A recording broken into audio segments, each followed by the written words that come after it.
It's the match review. It's the Armoury TV. Arsenal 3, Villa 1. Let's get right into this.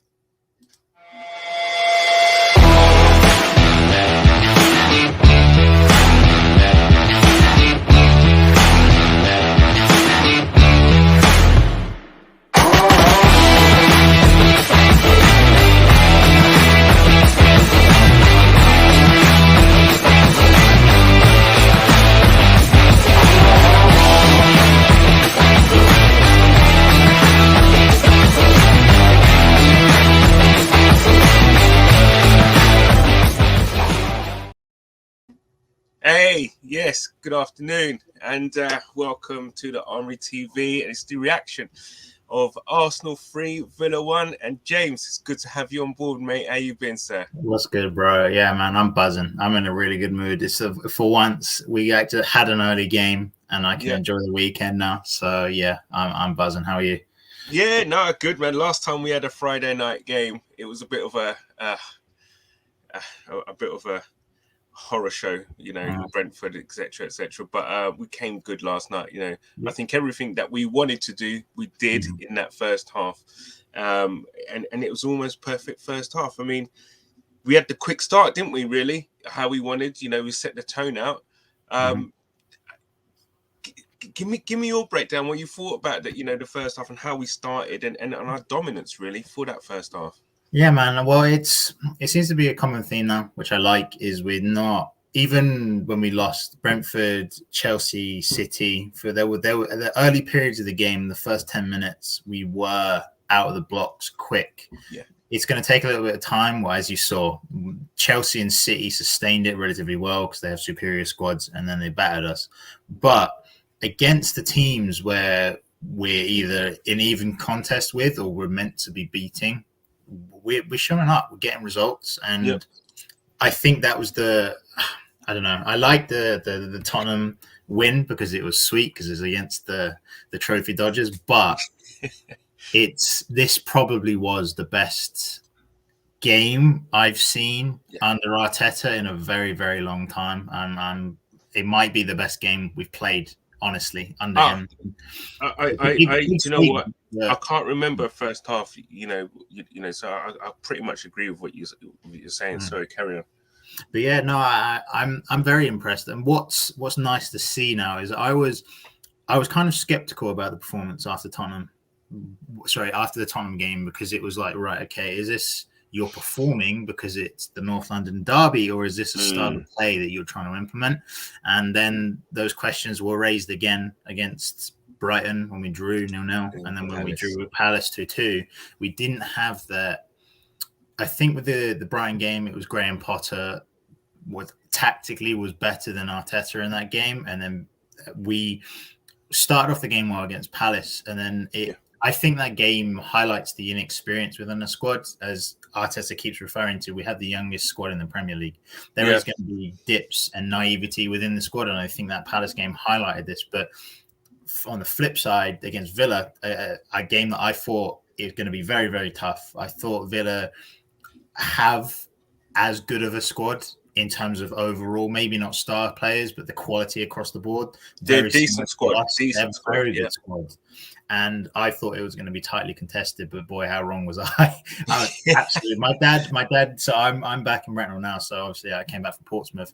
But so this is the first game I've watched with my dad in a long time. And he literally just went, yeah, it's going to be easy. It's going to be 3-0. And I'm like, where's this confidence coming from? Like, what have you been taking? Because I need some of it. But he was almost right. So yeah, no, it was very, very good performance. I think maybe that's come from. I didn't realize that Villa actually had lost their last two. So pretty much now they've lost 3 on the bounce, basically, and that's something of what you might call a mini crisis. I mean, if we lost 3 on a bounce, you can. I know we did at the start of the season. However, at this point in the season, now you lose 3 on the bounce, there's major talk and questions raised about the manager, and actually, you know what? I think we need to actually change. I think we could make the exceptions, I guess, with the start of the season we had, COVID, them playing, not having certain players ready or available for Man City and Chelsea, etc. So those you could say like mitigating circumstances, but at this point in the season, you lose 3 on the bounce, there's alarm bells going to start ringing. But what I wanted to draw, I noticed a little change, and I'm pretty sure Gumza will probably in his breakdown kind of delve more into it. I noticed a little change because teams that they're set up now to try and stop us playing from the back, but they made one little tweak yesterday. Gabriel played the ball to Ramsdale, when it's normally Ramsdale playing the ball to either White or Gabriel. Just that little tweak has enabled, because so he's so close, basically, Gabriel, he just taps it to Ramsdale, and then all of a sudden, because now the players start shifting, there's more options for Ramsdale to play. And Ramsdale yesterday, some of his passes, for God's sake, I'm thinking to myself, I hold my hands up. The 24 mil that we spent on him, or whatever it was, for what he does, because the cameras can't always keep up with the whole length of the pitch, when he's passing it and it's low. My keeper's gone in the years gone by, I'm thinking, oh my God, he's mishit that. But he's pinged it straight to our player, and bam, we're on the attack. And that is the difference between, Leno panicking or having a keeper in the class of, I'm not going to say that he's in the class of Edison or Allison or anything like that. However, what I will say with his he brings us something else, and he's absolutely fantastic at it, man. I watched him yesterday, and thank God for Ramsdale, man. It gives us another dimension and something else for teams to think about. I'm not sure whether you kind of noticed anything of that. Or... No, I did. I was very, very impressed. Again, like I think if people go back and watch previous shows we did when we signed him, we were all on the mindset of, right, that it is quite pricey, but we're not going to judge him until he starts playing for the team. And as soon as he puts on that shirt, we're going to back him and we'll see what he's got. And for me, he hasn't, ever since he's put on that shirt, he hasn't let us down once. He hasn't made a mistake, hasn't done anything. And I think the stats that I was reading, it was on Twitter, somebody put up, is I think he played 12 long balls and he made all 12. And out of those 12, 7 of them successfully beat the press. And I think that's critical because we haven't, as you said, you mentioned Edison, right? I think we've got just call him, I don't know, mix of David Seaman, Edison, whatever, David Ramsdale, if you want, or whatever, me, I don't care, right? Whatever you want to call him, right? He's 1 year older than me, right? So he's 23. Wow. And I've not, like, there was a pass that he did. I think there was 2. Everyone keeps highlighting the one where he did it to Tomiyasu, right? But there was one where he played it across the ground, and I think it was to Lacazette or Saka. I can't remember which player received it, right? And it was just... Is this in the second half? Yeah, I think so. And me and my dad were like, what's he doing? Where's he passing this ball? Because that's what I'm saying, because the camera couldn't keep up with it. The camera was too zoomed in on our half that you couldn't see where the ball was being received. And as soon as me and him just looked at each other and just went, who is that's this? Different. This right? is different. Like, this is a different gravy. Like, we haven't, for me, he's a good shot stopper. I haven't seen enough of him to be like, right, okay, is he an elite shot stopper? But even if it might be a small sample size, and again, I'm trying not to get too carried away because there was a couple of weeks where I said Odegaard was the best signing we made, right? And then he's been dropping. Last couple of games, he's been poor. Tomiyasu's been consistently good, but again, Palace, Brighton, he's been mixed. But I think he's been the one constant from all of our signings that has just been above par. Like, he's just been outstanding. And to be fair, I couldn't be happier. Like, he could be our Arsenal goalkeeper for the next 10 years. And it's just, honestly, it's just a breath of fresh air. And I think he's so key, is what you said, is when Gabriel's passing to Ramsdale for kickoffs and goal kicks, and this kind of stuff, right? Is if we are going to play this high press system, we then are going to be our numbers are going to be further up the pitch. So it might be a bit slow in the progression, but having somebody that can, if it's Ben White, Gabriel, Ramsdale, those 3 that can just be like, right, okay, yeah, you go and you press their back line of Aston Villa, we'll find you. And that's a constant threat. Like, we don't have to be 100%. Too deep to progress the brawl, and it spaces out the pitch, it's a new look Arsenal. Like, I like the attackingness of we people have questioned where we're going to get our goals from, where we're going to get our assists from. We don't have that much creativity within our team as individuals. But what I think he's done well over, we'll say 2 games against Spurs and against Aston Villa, is he's collectively developing this system where it's not just one person, it's the team that is creating the chances and the movement. Yes, they were just impeccable. Listen, I mean, the quote what you just made there, next goalkeeper for next 10 years, if he keeps going, he's only 23. Yeah. And you know, he's got time to kind of like to grow and to improve. And the signing, the more and more it goes on, the more and more it makes more sense. I'm happy at this point. Couldn't be right. It's got shades of, you're probably a little bit too, I'm not being condescending, but you're probably a little bit too young to remember. I remember when George Graham, we had a goalkeeper, John Lukic. I have no idea. It was like, so this is when 92, 93 season, I think, or something like that. But David Seaman was at QPR, regarded as, you know, one of the next best things, you know, English keepers come out. However, we had John Lukic. He was pretty much, you know, Mr. Consistent, never put a foot wrong or anything like that. But 1.3 million, George Graham went for David Seaman. That time, 1.3 million is a heck of a lot of money, let alone for a goalkeeper. And just went and got him. And everybody's like, why? John Lukic is all right. Do you know what I mean? He's decent enough. But I tell you, that season, when David Seaman came in, and obviously we know about, you know, the future of how David Seaman was. It's an absolute masterstroke, and this has pretty much got shades of that. You know, same thing. We've got Leno. Was like, we need other areas sorted out first. So, you know, Leno's all right, but I tell you what, he totally switches up the way we play. And you know, we spoke about the quick start, the first half dominance. I just want to actually show you how dominant we were in that first half, because I've never seen stats like this really from an opposing team. Look at that. I mean, you know, all right, fair enough. We have 55%. This is just the first half, by the way. 55% ball possession. However, total 14 to their 0. 5 on target, block shots, 5 corners to their 1. Big chances as well. Look at that. You know, for big chances as well for us. You know, you've got the chances. There was a couple where Partey hit the post. Saka as well. The counter attacks as well. Okay, fair enough. It's only 1, but the shots inside the box as well. That shows that we're actually, as much as we might think that we're not being creative, we are. I mean, 11 shots inside, you know, out of the 14. That means that only 3 of them were from outside the box. And I think, you know, as it says there, you know, total passes, the accuracy as well of the passes as well. You know, anything above 80, and you're doing very, very well. I think there's a key stat that I want to point out. Sorry, before we please go ahead. Please. The accurate passes, you can see the one below is what we were touching on as well. The long balls in terms of the distribution out of the back, right? Yeah, I think it says 58, so it's close to 2/3. 58%. Yeah. So it's like essentially close to 2/3 of the balls we're passing, we're meeting targets. Like, that's huge in terms of 100%.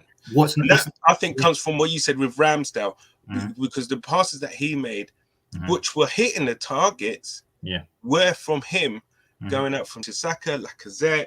He strikes a beautiful ball. Do you know what I mean? You know, some of the ballers in the game, he strikes a ball. And as well, you can look at there as well, crosses. We've got 12 crosses in one half.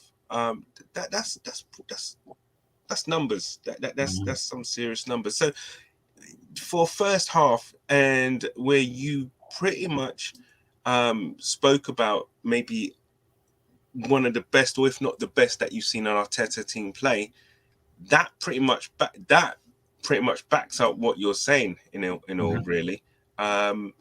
Yes, you know, they came into the second half, but the thing is though, hey, we started the game quick, and then Partey got his goal. As spawny as it was, that you know, it come off his shoulder, but you know what, it's a great way, you know, sometimes, you know, just to get that kind of proverbial monkey off your back. You've got the first goal. Yeah. You could see how happy and, you know, and ecstatic he was for that. I'm happy for him, really. You know, 20. It wasn't anything less than what we deserve. Correct? I mean, yeah, no, we should have been 3 or 4 up at half time. Like, as you saw in the statistics, you don't need to bring them up again, but the statistics was we created 4 big chances and we missed 3 of them. Yeah. Yeah, like I can't remember the third big chance that I missed, but it was again the Thomas Partey one. It was the Bukayo Saka one. The Bukayo Saka one, it should have been buried. Another day. Even the Aubameyang one where he tried the acrobatic, when he miscued it. Yeah, that might be it. Yeah, we that one. And it's just it's nice because it's I don't know. There's a soft spot for me with Arteta because he's one of our own, and he just I don't know. Like you can tell with some managers if they've got a bit about them, and I think he oozes. I think in 5 or 6 years we might be, if we let him go, we might be like, this is a bad decision. But if he can do what he's doing, he just oozes about some. I don't know. Maybe it's just good PR that he knows what he's talking about, and when he talks, you listen. And you pay attention to what he says, right? I don't know what it is about him because the performances of the past 2 seasons haven't justified me to feel like this. But it's nice to see. It's nice to see the evolution of when he came in after Emery got sacked in like December, January, and going from that 3 at the back counter-attacking team to having a mixed season last season to now having those players that he wants to now see a new system that is esque of Pep in terms of the passes being played, the pressure, the attacking football, and also shades of Wenger in terms of the actual style of play. Like I put it in our group chat, is the goal that we scored in the North London derby where Granit Xhaka won it at the left back position. Yeah. Outlet to Aubameyang, he flicks it on the right hand side of his boot. Emile Smith-Rowe in behind, and we score. Right. Yeah. We pretty much, apart from the different goal scorers being Alba in the North London derby and Emile Smith-Rowe in this game, it's so similar. Yeah. It's pretty much identical, to be honest, in terms of actually where we won the ball and where the goal was finished.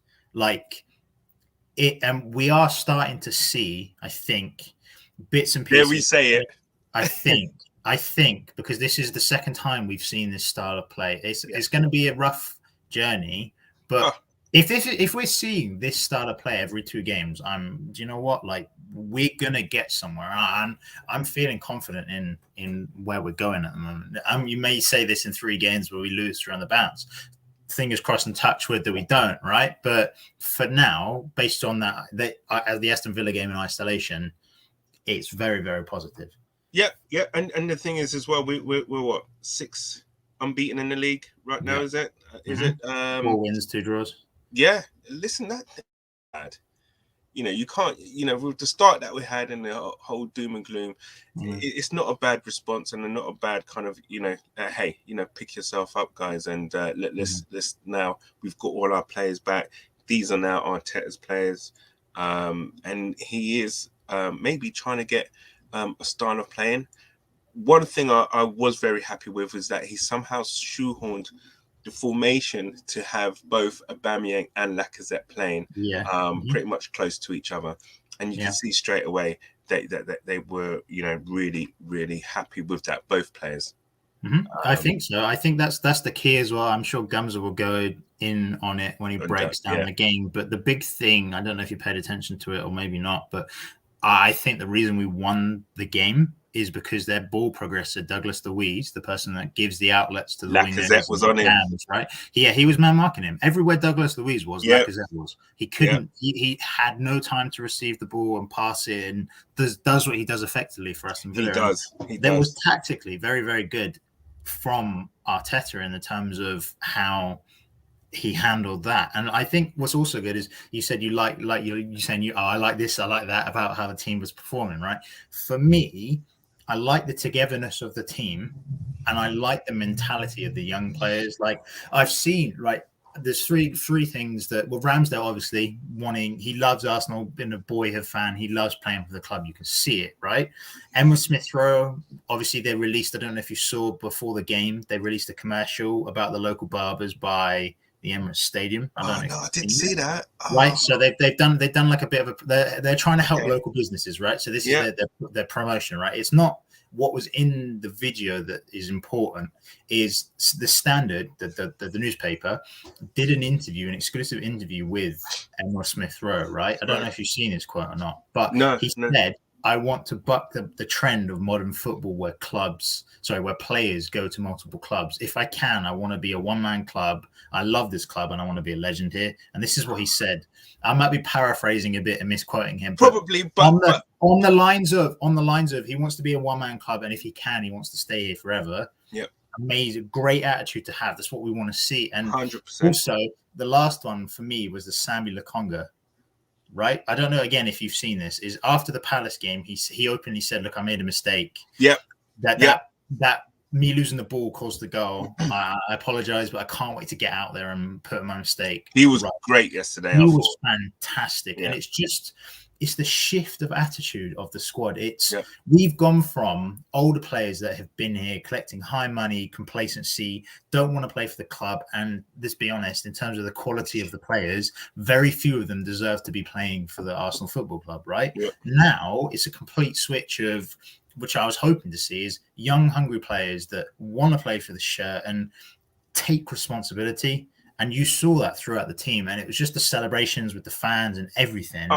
How much it means to them, and that's all. As a fan, that's all you can ask for. Is if you lose, but you commit and you give your all for the shirt, that's fine. That's all we ask for. The issue happens when you don't try. But this squad's one thing you can't say is this squad isn't trying, because it is. And right now, yes, we get bantered, finishing 8th 2 seasons, you're 9th, mid-table, whatever. Right? I'm in my own little bubble where I actually feel a connection with this team, and I'm happy with the direction we're going and how they're playing. And that, for me, it's such a refreshing taste to the past 2 seasons, where it's like, right, I have a connection with you guys now. No, I cannot agree with you more, and I think long may it continue. Some of the things out there, what the kids. Well, I say kids. I mean, the average age of them is like 26, I believe. I think it's something like that. It's 24.6 years. That's the average age of the team that played yesterday. The starting 11. It's young. It's bloody young. And you even had Aubameyang and Lacazette in that team. So that tells you how young. To be the average age, that starting 11, just to be 24.6 years. And they're doing what they're doing. I mean, even when we, conceded a goal, watch Ramsdale's reaction to that. He was super annoyed. Yeah, he was furious. Absolutely. I think because of Partey's mischallenge. It should have been cleared. But you love that. And the thing is, Partey has to hold his hands up and apologize, because he knows that was what he did there was absolutely criminal. It was a mistake that led to a goal. And I think that was the only thing that annoyed me about the game, is not Thomas Partey, not the mistake that led to a goal. Because let's be honest, right? That finish was a worldie. Like, when he hit that, and I'm like, okay, this is just getting it went top. Yeah, when you see the keeper stand like that, you can't get more top bins than what Randy scored, right? But for me, it was, what annoyed me is the commentators were trying to downplay it, as in, they've scored now, so the Arsenal look a bit shaky. No, we didn't. We perfectly handled the situation. There was one chance where Gabriel missed the ball in the box and Watkins didn't get that. Was it.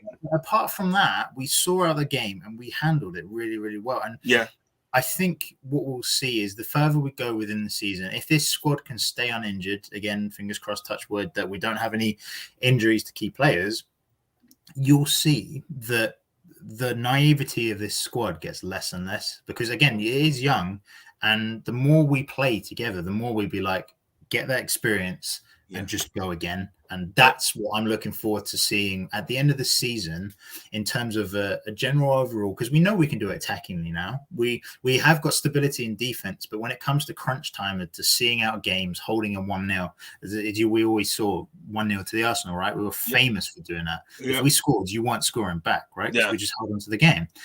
We need that a little bit. We need a bit more steel, I think, which will come with game time, and just to be able to see it out. But apart from that, we were just unbelievable. No. I concur. I mean, so obviously with Partey's goal in the 23rd minute, that then came towards half time. I have to say I was a little bit with our first half dominance. I was a little bit disappointed that we didn't go in, or I felt that we wasn't going to go in with at least a 2-goal lead. But however, I thought the ref was terrible in a way. But fair play.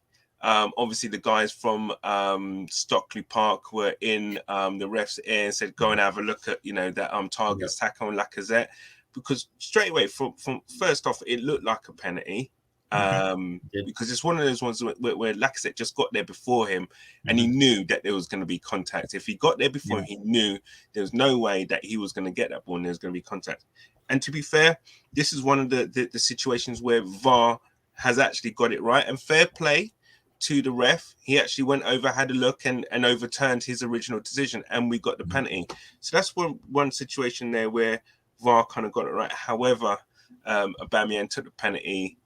I think Martinez was trying his old shenanigans again. Yeah, fair play. I'll let you take it from there. You have no idea how happy I was to see Martinez in the mud. This guy had the opportunity. It's crazy how much one season can change in terms of your outlook of a person. Maybe not as a person. Yeah, as a person. I'm going to say as a professional, really. You just as a professional, but as he's lost so much integrity for me, in the sense of he could have been number one. He said openly, it was my dream to play for Arsenal and win something, right? So you've said that. Why not stay? You were going to be number one, right? And you had to give a little bit more to be secured as number one. And we all know he would have stayed as number one, and he would have taken the number one because Aaron Ramsdale's done it, right? So the history would have repeated itself. Martinez was the better goalie.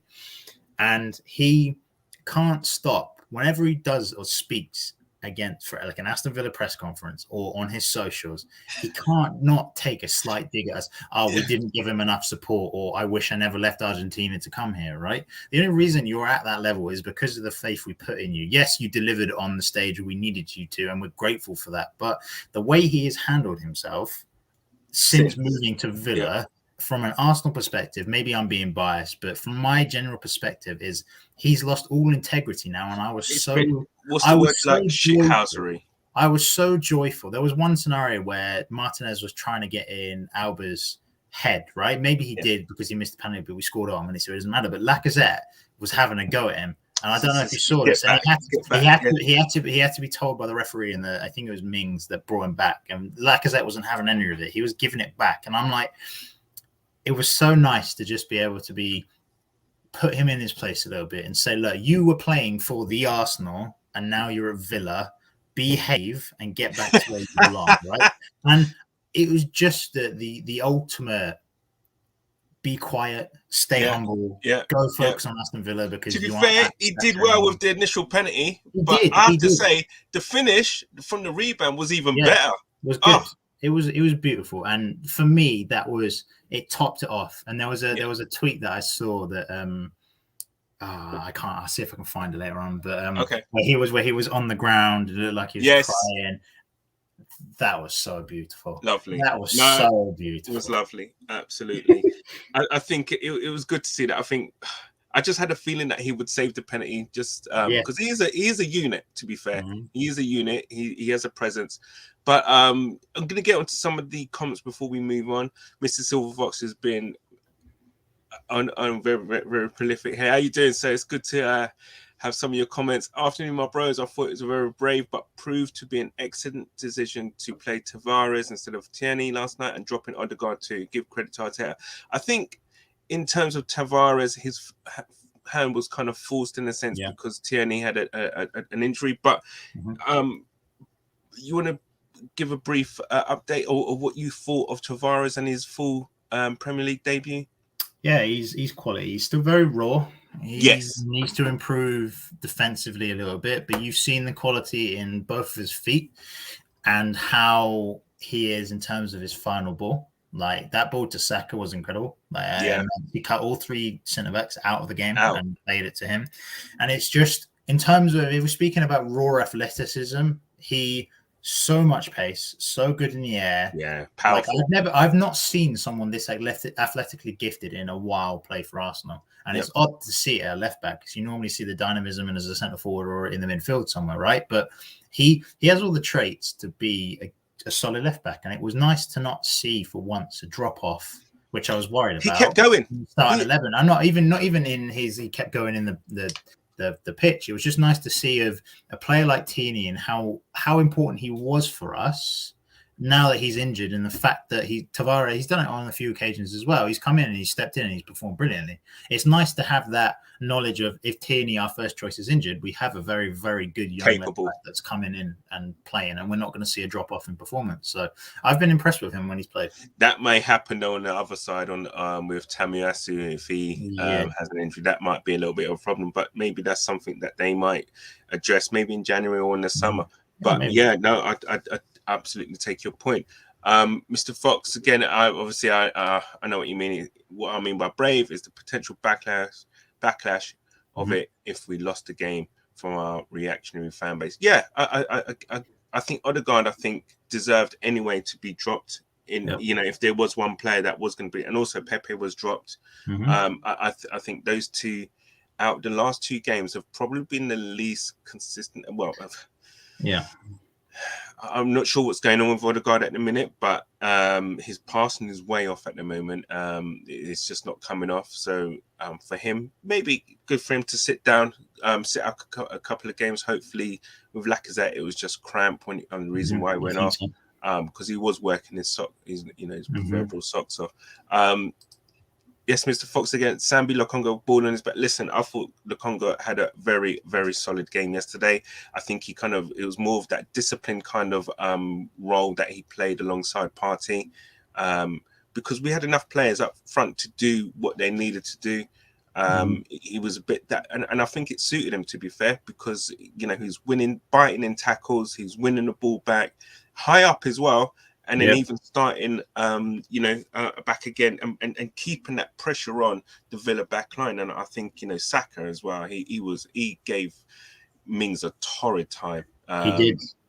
Absolutely torrid. And I like that about Lokonga. Is there's always been a question mark from me: is can Partey and Lokonga play together? And I think we discussed it a few times, right? In the similarities of the profiles of how they are as a player, like to play risky balls, are good in the tackle, and can play with the ball. But I thought Partey was the worst out of the two in terms of his passing. Couldn't pass a bloody. No, but in terms of, it was nice to see. Again, it's small sample size, so I'm not going to get ahead of myself. But that answered a little bit of my doubt about can they play as a midfield pair, and it was nice to see that. And also, I'd like to point out is, again, people may say I hate on Pepe too much, right? But Saka, as a general performance, wasn't that great. But in terms of the torridness he gave Mings, right? You said, right? He was all over the place. But there's, and this is what I'm on about in the difference between Saka and Pepe is, if Pepe is amazing, he can be the best player on the pitch, right? Yeah. If he's mediocre, if he's a 5 out of 10, he looks the worst, right? But for me, Saka dropped to 5 out of 5, 6 out of 10, right? In this game. Maybe that's a bit harsh, but he wasn't great. He wasn't poor. He was okay. He was mediocre. No, but he did enough. But you didn't notice it. He was still involved in the play. He was still getting into positions. And because he wasn't outstanding, this is what I mean. He's just when he is okay, you don't notice it. Yeah. He's just a cog in the system. And that's why I was pleased for Saka, because he dropped off, but he offered a lot. It pretty much, I guess, amplifies your points on other streams that you've made, that he has to play on the right. Saka has to play on the right. He was just given Mings an absolute, he just tore him a new one. So much time. And the thing is, well, the physicality of Mings, that didn't even come into play because, Saka was just pulling him everywhere. It was brilliant. Loved it. Also, again, Mr. Fox, like I said, played some serious, intelligent football last night. I think he did, and he worked his socks off as well. I think where you said that he was dropping onto, whenever Villa had the ball, he was dropping onto Douglas Luiz. That was an important part of the way that Villa play, because everything pretty much starts with him. But we cut that off really, and I think we was really intelligent with that. The link up play with the front, with also with Saka and Aubameyang, and ESR, it all worked. And just one last thing here from Mr. Foot. I'm not going to sing it, but yeah, I think that yesterday they pretty much showed that they can play together. They were brilliant. Party not so. He just couldn't pass yesterday. But he made up though with a goal. So then, just going to the second half, we come out. Obviously, Villa, they couldn't be any worse than, well, I'm not even going to say that they can't be worse. I'm not even going to say that. I'm going to say that, obviously, maybe we dropped off a little bit. They got a rollicking at halftime from their manager because, no shots on target, no whatever. They can't be, they themselves have to try and force the issue. They're, 2-0 down, trying to get back into it. But after 11 minutes, Smith Rowe. Yeah. He's just I'm running out of words to describe him, to be honest, because I think he's doing what Mikel Arteta is asking of him, contributing more in terms of goals and assists. I think he's now got 4 goals and assists in the season for the Prem so far. I think it's more as another Carling Cup or FA Cup or whatever it is. I think he's got a couple, maybe 5 total. But he's doing it on the big stage, and you can see the progression in his game. And there's a few discussions about Mason Mount and Emma Smith Rowe. I'm not going to compare the two, but in terms of how good he was and how good he can be, is physically he's a lot taller than I'm going to compare them to the other England creators: James Maddison, Phil Foden, Mason Mount. All of these players, they're probably better than him. Yeah. But in terms of physicality, he's stronger than them and he's taller than them, right? Yeah. Which gives him, I feel like, a silkiness to when he's on the ball. Is he's not bullied off the ball. He's on the ball, and he retains it so well. He's so good with his left and right. And I'm starting to see actually how quick he is, because I never realized of how much pace he's got. And he I think he can get faster, or we probably haven't seen. He's not. He's young. He's what, 21? Is he? Yeah, 21? 21, I think. He's going to get more powerful. Yeah, and it's not. And I think what's exciting though is he's not physically developed outside of his frame yet, because I think it normally takes like 23, 24, where you're like, okay, like your physicality is where it's at. You, in terms of, you put a muscle on things, but when you're just playing, you're following a diet, like your natural frame. That's what I think when you see it, right? And that's why I'm excited about him. It's just he's everywhere. He's everywhere. The reason why we scored that goal is because he won the ball at left back. He intercepted the pass to Tavares to Alba, and then he finished it. Maybe he got a bit lucky, right? But he still finished the goal.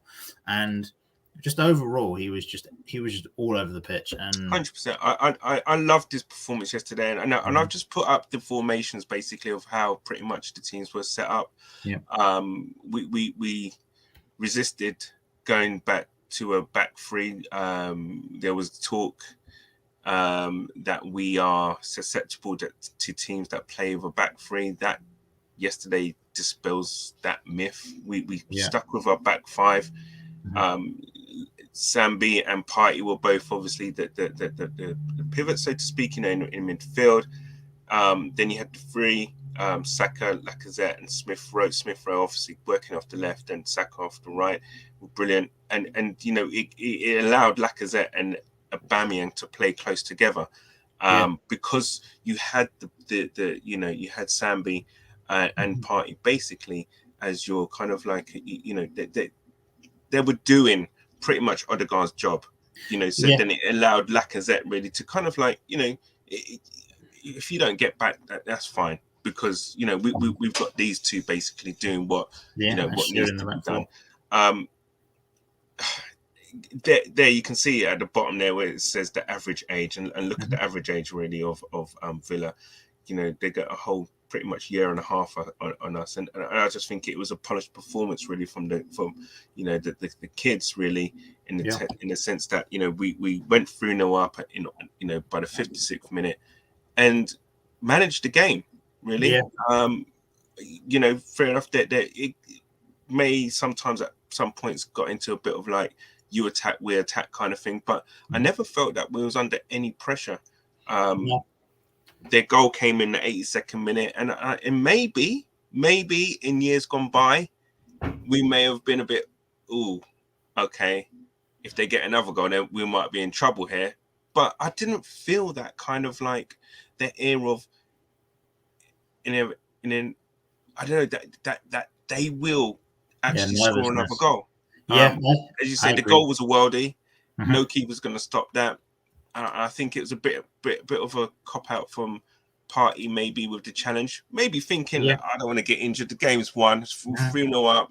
However, you know, sometimes you got to take those hits. But listen, we won the game.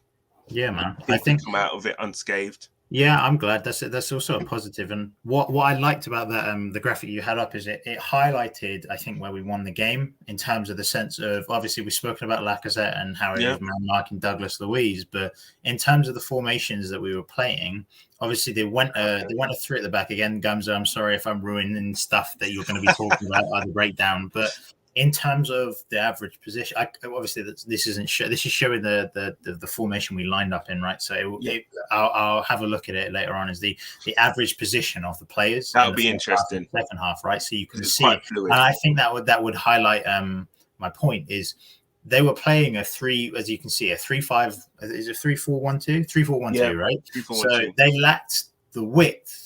As essentially, because obviously Matty Cash and Matt Target is playing, is they're meant to be left wing back and right wing back, but essentially like a right mid and left mid, right? But because of how high we pressed, we stopped their width, so they couldn't spread the ball. And what you saw is so many times is Tavares and Elmer Smith Rowe and Tomiyasu and Saka is how isolated they were against Konza and Mings. 100%. Because of how we just pushed the formation pushed them back, and every time Cash or Target got the ball, because of the work rate of both ESR and Saka, they were always being doubled up.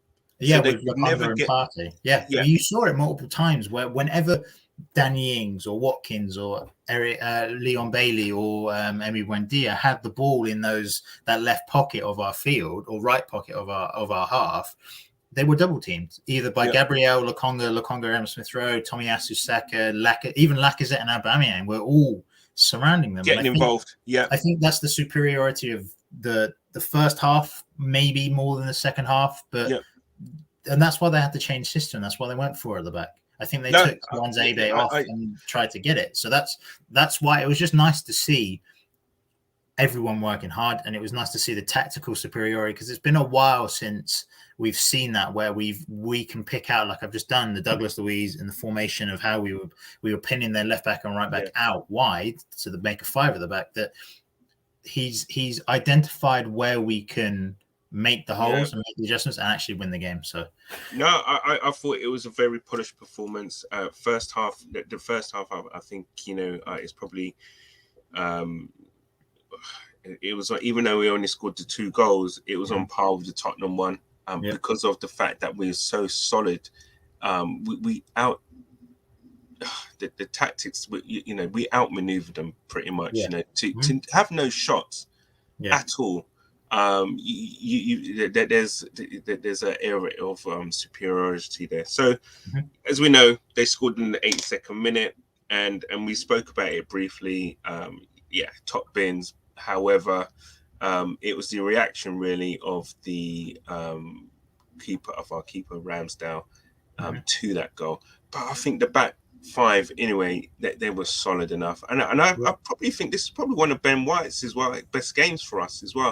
Ben White has been, I feel like, ever since that Brentford game, right? He's been going under the radar a lot. And if it wasn't for Smith Rowe, my man of the match was Ben White. Smith Rowe just had a game of games where I thought he was absolutely incredible. But the amount of interceptions he got, what is nice to we see, we mentioned it when we signed him, is in Brighton and Leeds, was when he's done this. He quite often steps out and receives the ball and intercepts it, right? He did that very well. He did a couple of blocks. And a couple of runs as well, noticeably. A couple of runs where he's traveling with the ball, and just as long his elite passing out to diagonal out to the wing is, again, it highlights in that 19 long balls. how many of that came from Gabriel Ben White and Ramsdale. And it's just he was very, very good. He did what he needed to do, and overall he's been having a very, very decent season, and it's nice to see him getting adjusted to the team. He had a few rocky games where he's like, new team, new environment, who are you, where do I pass it, that kind of stuff, but now he's embedding. It's nice to see that he is getting better. Yep, no, 100%. I loved it.